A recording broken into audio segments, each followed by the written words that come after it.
Buenas noches, soy Viviana Álvarez, bienvenidos a Azteca Opinión.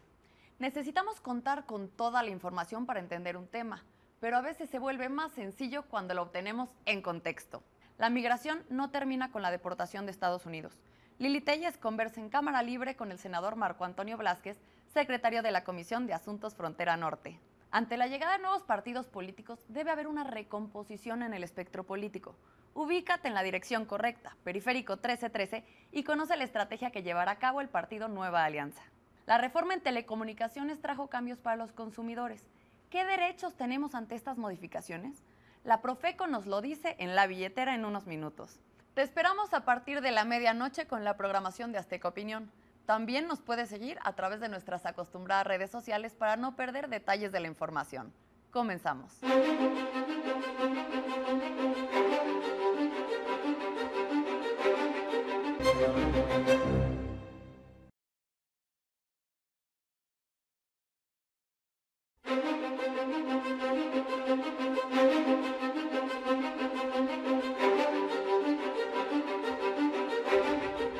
Jonathan Heath, muy buenas noches. ¿Cómo estás? Muy buenas noches, ¿qué tal? Eres economista independiente, analista. Así es. Bueno, la pregunta que nos ocupa es una pregunta que no nos hacemos nomás nosotros, sino el gobierno y los particulares y la gente. Ha habido un descenso en las expectativas de crecimiento de la economía muy importante y ahora la pregunta es ¿qué es lo que viene para lo que resta de este año? La misma Secretaría de Hacienda recortó su expectativa. ¿Qué se puede esperar? Bueno, el año pasado realmente fue un crecimiento muy bajo, apenas arriba del 1.1%. 1.1%. 1.1% en todo el año. ¿Comparado con 2012? En 2012 habíamos crecido 3.9%. Es más, los últimos 3 años habíamos crecido en promedio 4.3%. ¿Cómo se explica esta caída? Fue un conjunto de muchos factores. Primeramente siempre está el factor externo. Estados Unidos se desaceleró, hubo menor demanda por nuestras exportaciones no petroleras, que es una parte muy importante porque el motor principal de crecimiento del país son justamente las exportaciones. Cuando exportamos muy poco, como que la economía interna empieza a perder poder y no crece lo suficiente. El sector automotriz ahí tiene una importancia evidente. Sí, pues el sector automotriz ya representa casi una tercera parte de toda la producción manufacturera del país. Tercera parte. Casi, un poco más del 30%, y más o menos la misma proporción de todas nuestras exportaciones no petroleras. Entonces, definitivamente el sector automotriz juega una parte muy importante. ¿Y ese sector exporta fundamentalmente a Estados Unidos? Fundamentalmente, el 80% de nuestras exportaciones en general van hacia Estados Unidos. O sea, estamos totalmente agarrados a la dinámica de la economía norteamericana. Pues sí, pero tampoco no está tan mal porque Europa estaba en recesión y todavía pudimos exportar un poco a Estados Unidos, pero nada a Europa. O sea, las exportaciones a Europa terminaron en terreno negativo el año pasado. Pero entonces esa contracción en Estados Unidos es la que explica la caída en México en 2013. No, es únicamente una parte muy importante. Perdemos nuestro como que motor de crecimiento principal, pero también se conjuntaron muchos factores internos.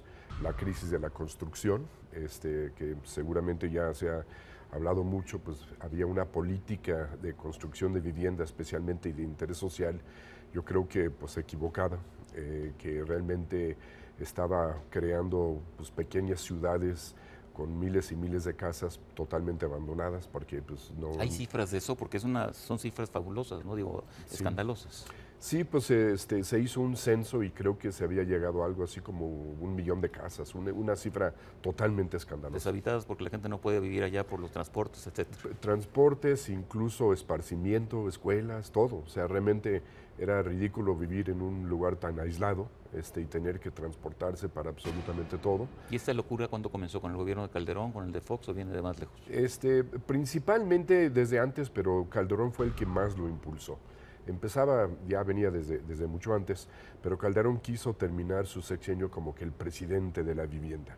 Entonces realmente lo impulsó muy, muy, muy duro. Sin embargo, pues fue obviamente un fracaso y se tuvo que parar. Pero se paró antes de este sexenio, se paró a mediados del 2012. y dijeron ya no va a haber subsidios para la construcción, la adquisición de vivienda de interés social, y las empresas que se dedicaban a eso, pues por sí que quebraron, y cuando vino el cambio del sexenio, pues se tardaron en tratar de hacer un esquema nuevo, una nueva ley, etcétera, y de ahí todavía hasta la fecha apenas está medio queriendo arrancar, y aún así las empresas grandes que se dedicaban a ese esfuerzo, pues están la mayoría quebradas, no tienen ahora sí que el capital para poder rehacer todo lo que habían estado haciendo anteriormente. Entonces ese es un factor, la vivienda, ¿y qué otros más? Sin embargo, la construcción es muy interesante porque la construcción tiene tres vertientes principales. La edificación, que fue esta, la de los trabajos especializados de construcción, que es básicamente remodelación, y de repente una familia de recursos modestos hace un segundo piso a su casa, etcétera. Y esa parte está muy correlacionado con las remesas. Y las remesas también empezaron a caer a mediados del 2012. Y se ve una correlación muy interesante. Las remesas empiezan a desacelerarse y los trabajos especializados de la construcción también. Y el tercer segmento, que son las obras de infraestructura, obras civiles, está muy asociado con la inversión pública. Y también, al mismo tiempo, también empezó a disminuir. Y eso fue en muy buena medida desde mediados del 2012, antes de que empezara este sexenio, empezó la desaceleración, porque el gobierno saliente, como ocurre en todos los últimos años de sexenio, pues quiso gastar más antes de las elecciones, perdiendo las elecciones y todo, ya no había ahora sí que en qué gastar y todo, y la cantidad de infraestructura y de obras y todo se empieza a desacelerar fuertemente. Entonces los tres segmentos de la construcción entraron en crisis por tres razones totalmente diferentes, pero al mismo tiempo. Ya. Empieza este sexenio y obviamente pues siempre pasa al principio de cualquier sexenio, en lo que llega el nuevo funcionario y pues dónde están las llaves del escritorio, pues la chequeara, ¿no? Pero todavía no hay cambio de firma, todo ese tipo de cuestiones. Pues obviamente tardó mucho el gobierno en gastar y hubo un subejercicio muy importante a principios del año, pero no fue el único factor. A principios, pero no fue el único factor.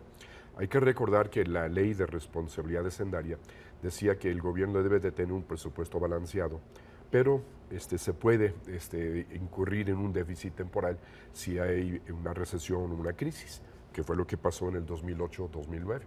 Sin embargo, se debe de regresar a un presupuesto balanceado posteriormente. Sin embargo, en el gobierno de Calderón incurrieron en ese déficit con la crisis del 2008-2009, pero a pesar de que tuvimos muy buen crecimiento en el 2010, 2011, 2012, mantuvieron ese déficit. Entonces, contra la ley. Pues ahora sí que un poco, como sabemos que opera aquí de repente, exactamente. Entonces, ¿qué pasa? Llega el nuevo gobierno y dice, no, pues hay una ley de responsabilidad fiscal, hay que tener cuentas bien hechas, etcétera. Y entonces aprueban a fines del 2012, para el 2013, un proceso de consolidación fiscal, que era tratar de ahora otra vez volver a ese equilibrio. Entonces, de por sí, eso ya implicaba una reducción en el gasto público. Y por encima de eso hubo un subejercicio, que pegó muy fuerte en la primera parte del año, pero todavía había rezagos, había todavía, yo creo que falta de gasto público todavía en el tercer trimestre. Ahora, aquí lo importante es que todo esto se conjuntó con el cambio del sexenio, que crea mucha incertidumbre también para el sector privado.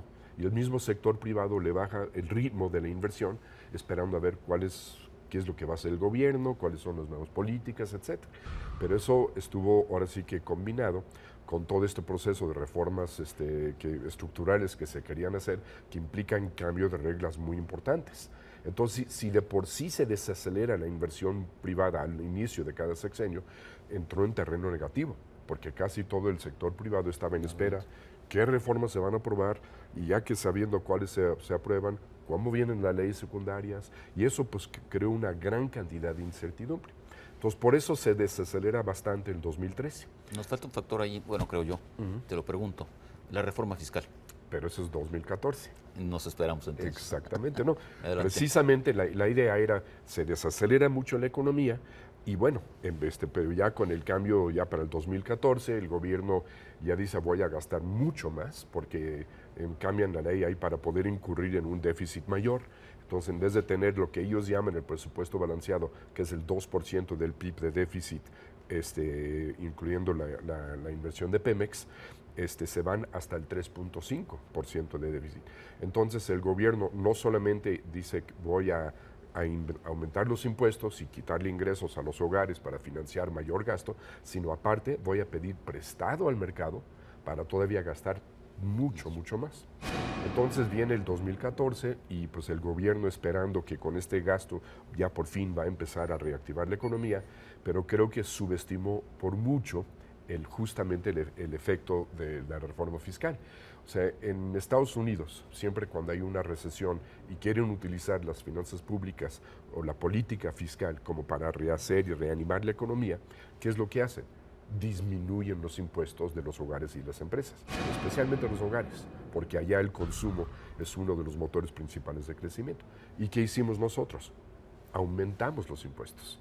Entonces empieza el año, la gente, todos los de la zona fronteriza, pues le subieron todos los precios 5 puntos porcentuales por lo del IVA, le metieron impuestos nuevos, les quitaron deducciones y pues el gobierno subestimó este impacto, especialmente sobre la confianza mismo del consumidor, la confianza empresarial y pues la inversión privada se mantuvo todavía bastante en terreno negativo.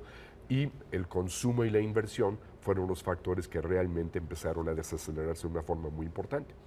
Aunado a que en los primeros par de meses del año en Estados Unidos tuvieron efectos climatológicos muy adversos y entonces se desaceleró mucho la economía de Estados Unidos y eso fue un factor temporal. Ahora ya vemos que nuestras exportaciones ya empiezan ahora sí a revivir un poco, pero eso también impactó a la economía de Estados Unidos en términos anualizados. La economía cayó más de 2.9%. Jonathan, se nos anda acabando el tiempo porque es un recurso muy limitado, como decía Castillo Peraza. Pero entonces, ¿qué esperas para 2014? ¿Que la economía crezca al 2%, un poquito más? Ok. Primero, poco a poco el gobierno pues, tiene que gastar y se tiene que empezar a sentir ese gasto que todavía no se siente. Ya estamos esperando que ocurra eso. Dos, las exportaciones tienen que empezar a crecer. Parece ser que ya están creciendo. Y lo que falta en esta ecuación es el consumo y la inversión, que todavía en el segundo trimestre parece ser que vienen todavía un poco lentos. Todas las perspectivas, todos los pronósticos de crecimiento para este año, desde los más pesimistas hasta los más optimistas, están casi todos en un rango del 2 al 3%. Los más optimistas creen que puede alcanzar el 3%, los más pesimistas el 2%. Déjame empezar con el 2%. Para poder llegar al 2% de crecimiento este año, necesitamos una buena recuperación en la segunda mitad del año. Eso significa que hasta el más pesimista anticipa algo de recuperación en la segunda mitad. ¿Qué es lo que ha pasado en el segundo trimestre? Parece ser que abril y mayo fueron meses relativamente buenos. Yo diría, se identifican con signos de recuperación, pero todavía no tenemos muchos datos de junio, pero junio otra vez como que parece ser que se está asentando un poco. Las cifras de la ANTAD fueron negativas, tanto tiendas totales, tiendas iguales en términos reales, algunos indicadores como el índice de difusión, como el indicador IMEF no manufacturero, 6 meses está cayendo. prendiendo los focos rojos por el tiempo. Tengo una pregunta muy simple. ¿Es necesario que el gobierno rectifique en materia de reforma fiscal para que haya realmente crecimiento o no? En el corto plazo, si quieren animar el crecimiento en el corto plazo, sí. Pero de aquí a que lo aprueben y que lo hacen y que se lo discutirían en el Congreso y todo ya para el 2015, yo creo que ya casi va a ser irrelevante ya. Entonces, las expectativas no son muy buenas. No, yo creo que para mí yo creo que vamos a terminar creciendo entre 2.5%, que es lo doble que crecimos en el 2013, pero todavía muy lejos de lo que necesitamos crecer. Sin embargo, está muy en línea con el crecimiento promedio histórico de los últimos 30 años, que es como el 2.2, 2.3%. Que es otro tema que te invitamos luego para que lo desarrolles. No, con mucho gusto. Jonathan, muchísimas gracias. Buenas noches. Un placer. Muy buenas noches.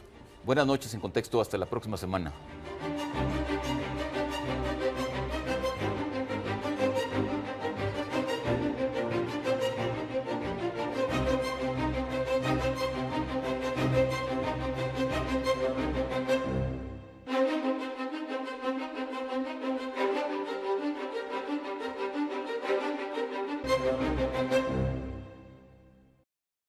Platiquemos hoy de fanatismo.